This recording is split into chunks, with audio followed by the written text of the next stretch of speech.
Hello बच्चों, let's read the question. The question says, how do you account for the formation of ethane during chlorination of methane? ठीक है, सो methane का जब chlorination होता है तो फॉर्मेशन ऑफ इथेन को हम कैसे एक्सप्लेन करेंगे, दैट इज द क्वेश्चन. ठीक है, now let's do the question. बच्चों रिएक्शन क्या है? It is chlorination of methane. ठीक है, एंड मीथेन. तो रिएक्टेंट क्या क्या है बच्चों? Methane and chlorine, and this reaction is a free radical reaction. This is a free radical reaction. The reaction mechanism involves the generation of free radical. Free radical reaction. तो बच्चों free radical reaction क्या होता है? Those reaction which the reaction intermediate is a free radical. So it is free radical reaction. सो बच्चों free radical reaction में क्या होता है? There are 3 steps in free radical reaction. First is initiation, next is propagation and termination. तो देखते हैं कि free radical reaction होता क्या है and what are the possible products when methane reacts with chlorine in a free radical reaction. ठीक है, and then we will also define how ethane is produced in this reaction. Fine. So let's start with the initiation. The first step is initiation. Initiation में क्या होता है बच्चों? Free radical generate होता है. So suppose in Cl2 the bond is between 2 chlorine. So in this type of homoatomic molecule, this is a homoatomic molecule, and therefore here the bond cleavage is called homolytic fission. It is called homolytic fission. In homolytic fission what happens? These bonded electrons, there are 2 bonded electron here in between these 2 chlorine atoms. ठीक है, so during the homolytic fission when this bond breaks, this each electron goes to one each atom of chlorine, and this leads to the formation of 2 chlorine free radical. ठीक है, this is chlorine free radical. so बच्चों यहाँ पे क्या हुआ? in initiation, in the first step in initiation, chlorine free radicals are formed by homolytic fission. ठीक है बच्चों. so the next step is propagation. propagation में क्या होगा? आपका दूसरा reactant क्या है? it is methane. so propagation क्यों कहते हैं बच्चों इसको? propagation.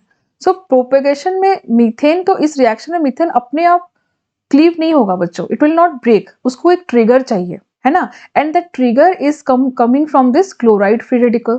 This chloride free radical will trigger to form the methyl free radical. ठीक है, and that is called propagation. मतलब the reaction is going forward. मतलब इनिशिएशन में जब आपका फ्री रेडिकल फॉर्मेशन होता है वो फिर आपके दूसरे रिएक्टेंट को ट्रिगर करता है टुवर्ड्स द forward reaction. ठीक है, therefore it is called propagation. The reaction is continued, therefore the next step is called propagation. ठीक है, so propagation में क्या होगा बच्चों? it is methane CH3H. so when the free radical of chlorine reacts with methane, तो यहाँ पे क्या होगा बच्चों? इस तरह से आपका रिएक्शन होगा.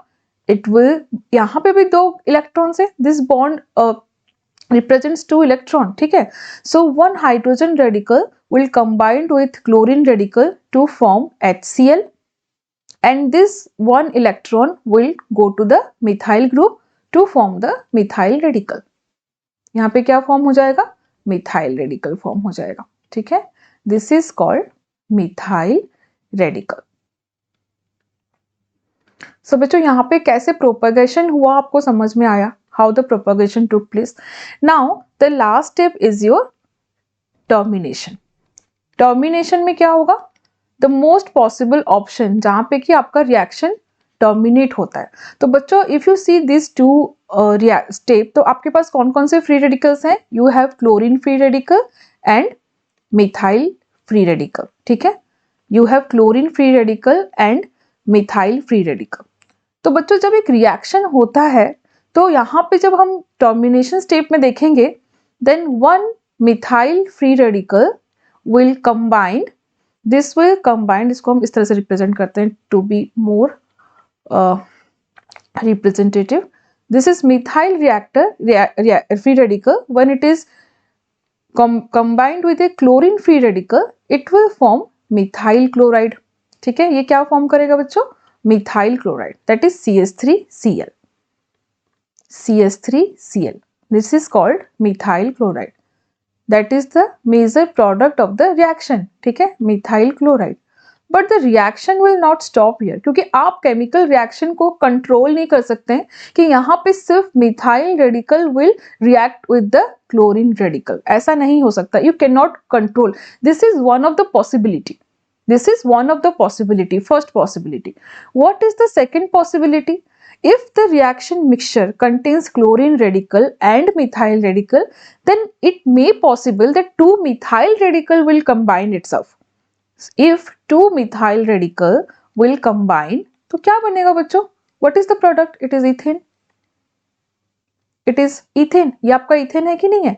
When two methyl radicals are combining, then the product is ethane. There is another possibility also. What? If two chlorine radical will combine together, तो क्या बनेगा? Cl2. है कि नहीं है? ठीक है.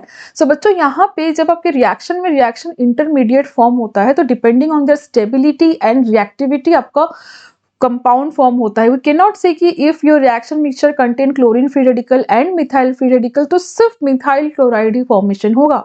यू कैन नॉट स्टॉप और can not control the combination of one methyl और one chlorine free radical or two methyl free radical or two chlorine free radical. So due to this kind of distribution of this reaction, ठीक है, probability of this reaction, these are the products that can be formed in the chlorination of methane, and the formation of ethane can be explained in this way. ठीक है, जब आपके दो free radicals of methyl free radicals are combining, they will form ethane during the free radical reaction. So this is the explanation. I hope you understood well. Best of luck.